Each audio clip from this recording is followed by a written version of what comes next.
Alô, amigos, muito boa noite.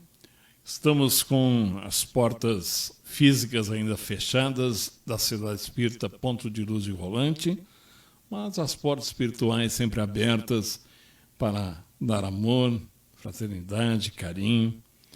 E hoje à noite nós teremos palestrante Leandro Godoy, trabalhador da Cidade Espírita de Gramado. E o Leandro Godoy fala sobre Francisco de Assis, o missionário de Jesus. Vamos ouvir a palestra na noite de hoje. Boa noite, queridos irmãos da Sociedade Espírita Ponto de Luz de Rolante. É com muita alegria e humildade e muita satisfação que aceitei esse convite mais uma vez da direção da casa e agradeço muito por poder estar aqui com vocês, dividindo as nossas reflexões, os nossos pensamentos e os nossos estudos. Antes de começar a nossa doutrinária pública da noite de hoje, quero pedir licença para fazer um pequeno agradecimento em forma de oração. E se os irmãos puderem me acompanhar, fechando os olhos, elevando os pensamentos a Deus, vamos agradecer primeiramente pelo dom da vida, pela oportunidade de estarmos aqui, fazendo essa união, esse encontro de almas, de corações, através dessa ferramenta que nos liga, que são as redes sociais. Vamos agradecer muito também ao Mestre Jesus pelo seu Evangelho e pelo seu exemplo e sua governança ao nosso planeta, derramando sobre nós todo o amor que precisamos para enfrentarmos as dores. Quero agradecer aos espíritos protetores dessa casa querida que nos acolhe, aos trabalhadores encarnados e desencarnados, aos espíritos protetores de cada um de nós e aos espíritos protetores da doutrina. E humildemente pedir permissão para iniciar o nosso trabalho de hoje. Muito obrigado, que assim seja. Vamos falar na noite de hoje sobre um espírito de escol que teve aqui no planeta Terra e nos deixou belas lições. De tempos em tempos, o Mestre Jesus, Supremo Governador do nosso planeta, de tempos em tempos manda à Terra alguns espíritos missionários.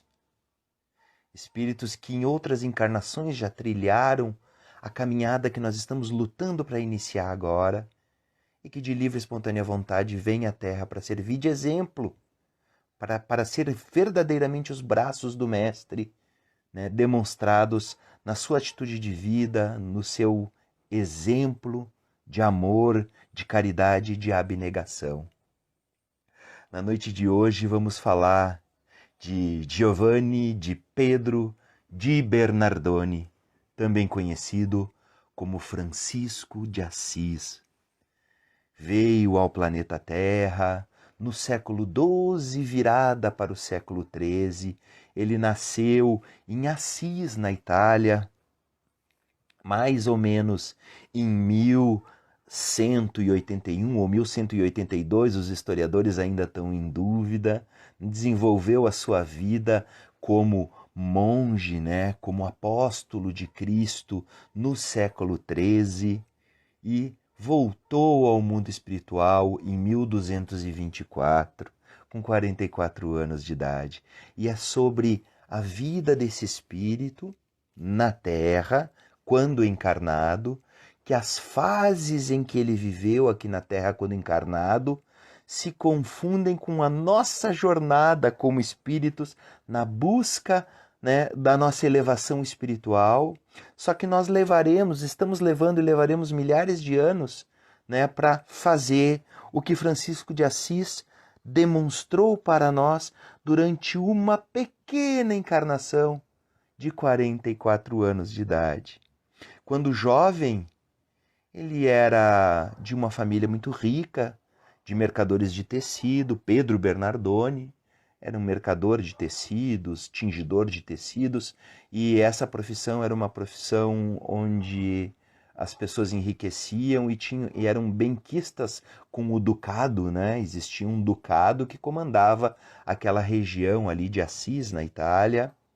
E o Pedro, quando o Giovanni de Pedro de Bernardone, Giovanni, o nosso Francisco de Assis, quando criança, quando adolescente e no início da idade adulta, teve uma vida normal, né, de muitas aventuras, de muitas caçadas, vivia na corte, né, ele tinha uma ânsia de experimentar coisas novas, ele nunca estava satisfeito, né, com a vida dele como ela era. Desde criança já demonstrava uma inquietação nas coisas como são. Existe uma história muito bonita, pessoal, que está lá nas crônicas de Santa Clara, né? Clara é prima de Francisco de Assis, conviveu com ele desde criança, conta que eles estavam os dois, mais ou menos com 6 a 8 anos de idade, em um balanço, brincando, e o Francisco se pendurou com as pernas para enxergar o mundo de cabeça para baixo. E ele olha para Clara e diz: acabei de fazer uma descoberta fascinante. E ela: o que foi? Que descoberta foi essa? Eu descobri que não é a terra que sustenta o céu, é o céu que sustenta a terra. Porque ele estava vendo o mundo de cabeça para baixo. Né? O céu sustentando a terra, já em tenra idade, recebendo os auspícios da espiritualidade, a necessidade do nosso olhar, né, mais forte para as questões espirituais, para a fraternidade.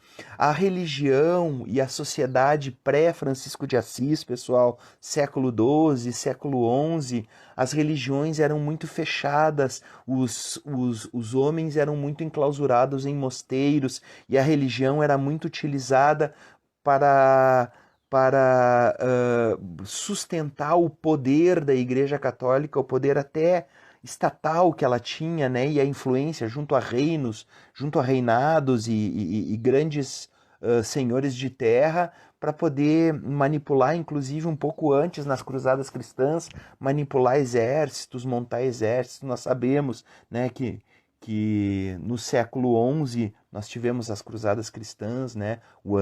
Começou em 900, no final dos anos 900 e no ano 1000 e pouco, né? Tivemos várias cruzadas, se eu não me engano, 12 cruzadas cristãs, 12 guerras de soldados e exércitos montados pela igreja em comunhão com os monarcas para expulsar os infiéis da Terra Santa, usando o nome de Jesus, né, para levantar a espada e derramar o sangue. Então, Francisco de Assis veio em meio a esse quadro, pessoal, no final ali das cruzadas cristãs, em meio às cruzadas, as últimas cruzadas cristãs, em meio a guerras. Inclusive ele, quando jovem, os ducados, né, os reinos dentro da Itália viviam em guerra. Ele participou de guerras, ele se alistou no exército como cavaleiro em busca de glórias, em busca de aventuras. E o que aconteceu é que numa dessas guerras Francisco foi preso, e dentro da prisão ele experimentou a sensação de derrota muito grande que ele nunca tinha experimentado antes.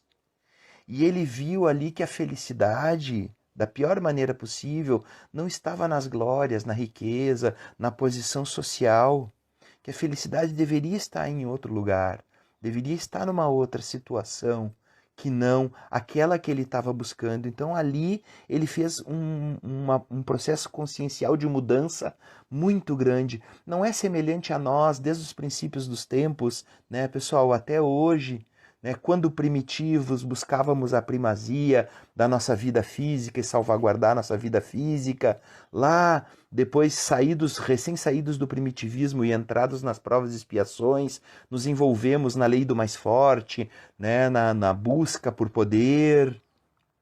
Depois, né, entrando numa idade mais moderna, com o advento da doutrina espírita, com o advento do olhar para os ensinamentos do Cristo, sem dogmas, sem rituais, mas de uma maneira mais filosófica, estudando agora uma possibilidade de nos voltar à espiritualidade e nos tornarmos pessoas melhores. Francisco fez essa caminhada dentro da sua vida, começando lá como uma criança normal, depois como um jovem impetuoso, e quando ele estava lá na cadeia, ele teve uma doença muito grave. E em meio a essa doença, ele recebeu de um colega de cela um pequeno manuscrito, que era um manuscrito secreto, que era trechos do Evangelho de Jesus escritos em italiano, pessoal, na língua italiana coloquial das pessoas. Porque naquela época era proibido copiar o Evangelho para línguas mundanas, eles copiavam só em latim para que só o clero pudesse ter acesso àqueles ensinamentos. E ele guardou aqueles manuscritos e ele lia todos os dias em meio àquela doença, até que ele foi resgatado da cadeia pelo seu pai e foi levado para casa, e ele prometeu para ele mesmo que iria mudar, que ele ia mudar tudo que ele estava fazendo antes, ele iria fazer o contrário, e baseado naqueles ensinamentos que ele estava lendo ali no Evangelho. E um dos ensinamentos que mais chamou a atenção dele foi quando Jesus disse: se quiseres vir a mim e ir ao encontro do Pai, faça como esses meninos, seja como um menino, tenha o coração puro como o de um menino. E ele começou a pensar em como fazer isso na sua vida, no seu dia a dia. Francisco, quando curado, ele saiu pelo mundo em busca de mudança. Ele resolveu fazer tudo ao contrário do que se fazia, do que era o costumeiro para a sociedade da época. E um dos episódios da vida que marcou muito a vida de Francisco foi quando ele viu um leproso. A lepra na época de Francisco era uma das doenças mais terríveis que acometia aquela sociedade. E os leprosos andavam com um sino. Quando eles viam uma pessoa saudável, eles tocavam o sino, que era para avisar que a pessoa tinha que correr, tinha que fugir deles. E o primeiro leproso que Francisco encontrou, quando o leproso tocou o sino, ele pensou: vou fazer o contrário. Foi até o leproso e o abraçou. E ali aconteceu, pessoal, entre aspas, um milagre. O amor que ele tinha dentro dele, a elevação espiritual, o padrão vibratório de Francisco era tão alto que ele não foi infectado por aquela moléstia. Muito pelo contrário, ele dividiu aquela energia de amor com aquela pessoa e aquela pessoa se curou, como Jesus fazia quando impunha as mãos aos leprosos e os leprosos se curavam. Francisco curava os leprosos com o seu abraço, com o seu amor, com o seu cuidado. Francisco, ele era muito religioso, mas ele queria fazer tudo ao contrário, e ele via aquelas basílicas em Assis, né, aquelas igrejas grandes, então ele resolveu que ele não ia mais orar naquelas igrejas, que ele ia orar na periferia, que ele ia sair de dentro do centro de Assis e iria para as periferias, porque as pessoas que trabalhavam com caridade dentro da igreja só trabalhavam dentro, né, dos grandes centros, dentro da sociedade, onde pudessem serem vistas, onde pudessem beneficiar pessoas que iam as beneficiar depois. Ele resolveu fazer o contrário. Francisco foi para as periferias e ele orava numa igreja que estava caindo aos pedaços, uma igrejinha que tinha sido abandonada, e naquela igreja tinha um crucifixo, e aquele crucifixo ele era diferente dos outros crucifixos. Porque Jesus ali naquele crucifixo tinha sido entalhado por um artista, e o artista teve um olhar mais humano e não entalhou Jesus todo ensanguentado, né, todo com aquelas chagas, né, como tem normalmente nos crucifixos. Ele entalhou Jesus ali como que ressuscitado, com o corpo regenerado, até sorrindo. E aquele crucifixo chamava muito a atenção de Francisco, e ali Francisco orava: Senhor, ilumina as trevas do meu coração, Senhor, ilumina as trevas do meu coração. E um dia, sozinho na penumbra, orando, o crucifixo falou com Francisco, uma voz que veio do alto da espiritualidade, o próprio Mestre Jesus Cristo falando mentalmente à consciência de Francisco, dizendo: Francisco, reconstrói a minha igreja. Minha igreja está destruída, Francisco. Reconstrói. E naquele momento ele olhou em volta e viu que a igreja estava toda destruída. E ele começou a fazer uma campanha com os amigos dele, com as pessoas que ele conhecia, para arrecadar pedras e construiu. E ele reconstruiu aquela igreja e começou a reconstruir outras. E nesse processo de união, de juntar pessoas, ele entendeu que aquela união, aquela caridade, aquela união de forças era a reconstrução verdadeira da Igreja de Cristo e não a reconstrução dos templos de pedra. E ali ele resolveu fundar uma ordem de monges, a Ordem Mendicante dos Frades Menores, os franciscanos, que tinham como objetivo reproduzir a vida de Cristo ipsis literis, como Cristo demonstrou no Evangelho aqui na Terra. As principais características deles, pessoal, era a austeridade, tinham o mínimo do mínimo, arrecadavam donativos e doavam todos aos pobres, viviam com o mínimo para si, se doando o máximo possível.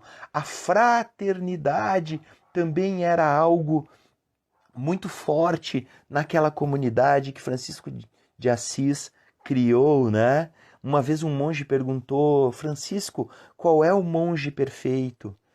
Francisco disse: um monge perfeito seria um monge que fosse fraterno como o irmão tal, que fosse caridoso como o irmão Leão, que cozinhasse como o irmão Sidônio, que, né, citou vários que caminhavam com ele.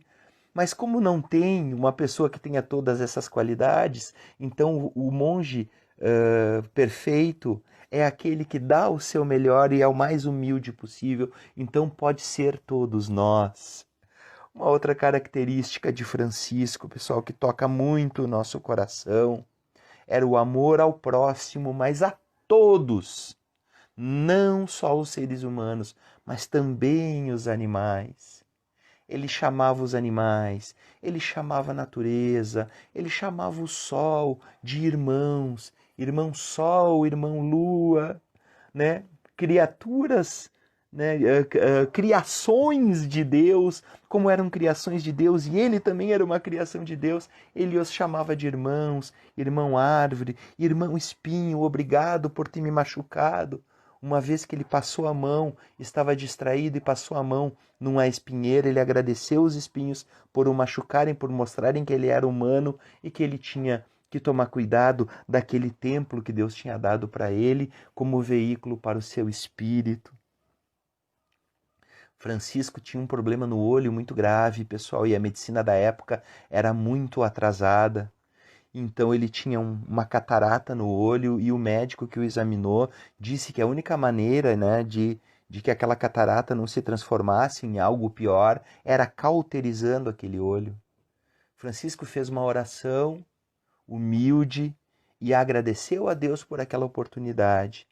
E agradeceu ao irmão Fogo que iria cauterizar o seu olho na hora que o ferro quente se aproximava da sua retina, porque o irmão Fogo estava, através da dor, daquela dor que estava infligindo, estava lhe mostrando a sua humanidade, fazendo com que ele se policiasse, orasse e vigiasse quanto à possibilidade de cair e cometer pecados. Tem aquela cena do irmão Lobo, um lobo feroz que estava dizimando as pastagens, né, dizimando as ovelhas, né, nas pastagens de uma vila perto de Assis. E o povo chamou Francisco para Francisco resolver aquela situação. E ele foi até lá e o lobo era feroz, era enorme. E ele, com todo amor, com todo carinho, irradiando uma luz, chegou perto daquele animal que era puro instinto, absorveu aquela luz, se acalmou. E ele disse: irmão lobo, não faça mais mal a essas ovelhas. Você conseguirá alimento na natureza, fora, na floresta. Deixe com que as pessoas possam ter sua subsistência. Ele abraçou aquele lobo baixou a cabeça, lambeu-lhe a mão, lambeu-lhe a face e saiu em direção à floresta. E as pessoas ficaram encantadas com o amor que Francisco demonstrava a todas as formas de vida, pessoal. Assim, o missionário Francisco de Assis, em meio a uma instituição corrompida, em meio a uma sociedade belicosa, cheia de guerra, de doença, andou mostrando que é possível sim botar em prática os ensinamentos do Cristo no nosso dia a dia, através de ações, através de estender a mão ao nosso próximo, cada um dentro das suas possibilidades, como na lição do monge perfeito, né? O monge perfeito pode ser qualquer um de nós, mesmo não sendo monge, pessoal, mesmo sendo um trabalhador espírita, ou sendo um sacerdote, ou sendo alguém que ajuda numa igreja, que ajuda numa comunidade, ou não tendo ligação nenhuma com religião, mas sendo humilde e fraterno.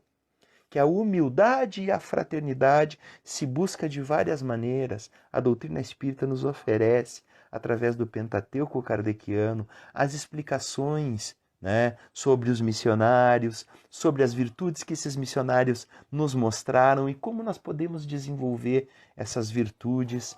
E a doutrina espírita nos ensina que Francisco de Assis é um dos avatares de Jesus mandados à Terra, como muitos outros foram mandados antes dele e depois dele, para nos mostrar que é possível sim o amor. E o amor é o caminho que nós deveremos seguir para trilhar essa caminhada até a angelitude, rumo à luz, rumo a Jesus. Na literatura espírita, nós encontramos várias menções sobre Francisco de Assis. E todas as menções sobre Francisco de Assis nos contam que antes dele reencarnar no planeta Terra, como Francisco de Assis, na erraticidade, ele fez parte da corte do Mestre Jesus Cristo, auxiliando na governança do nosso planeta. Porque sua última reencarnação, antes de Francisco de Assis, foi como João Evangelista, o apóstolo, o raio, como Jesus o apelidava, né? Ele ao seu irmão, o raio e o trovão, pela sua impetuosidade. João Evangelista, no final da sua vida, foi preso e foi exilado na ilha de Patmos pelo Império Romano.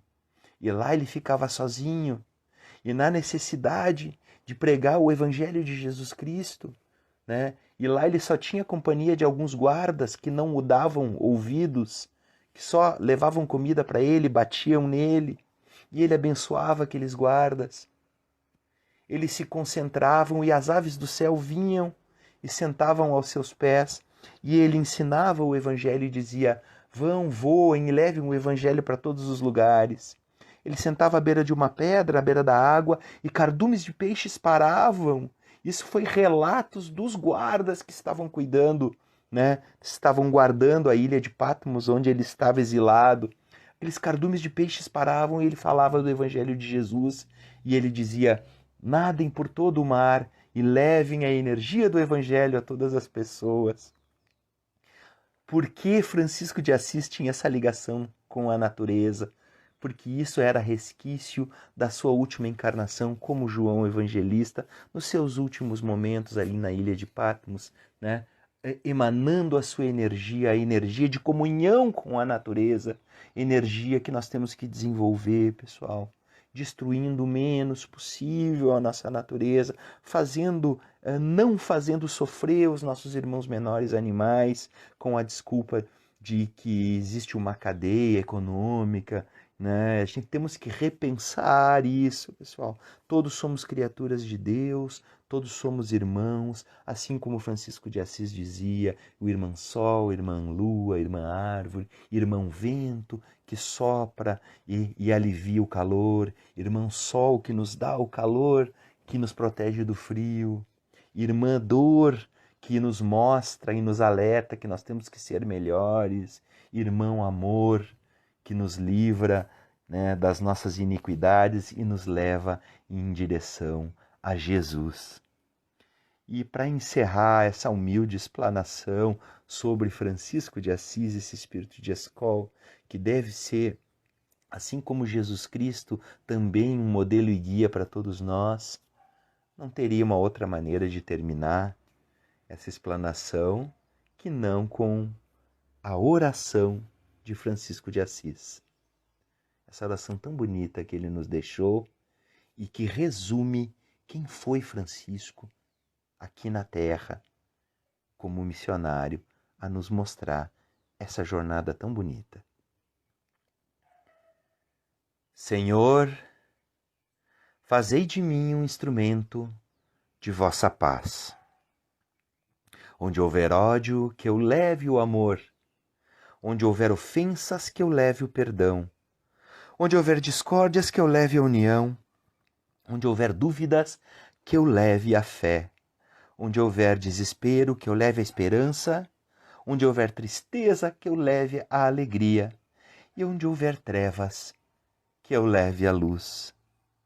Ó Mestre, fazei com que eu procure mais consolar que ser consolado, compreender que ser compreendido, amar que ser amado, pois é dando que se recebe, é perdoando que se é perdoado, e é morrendo que se vive para a vida eterna.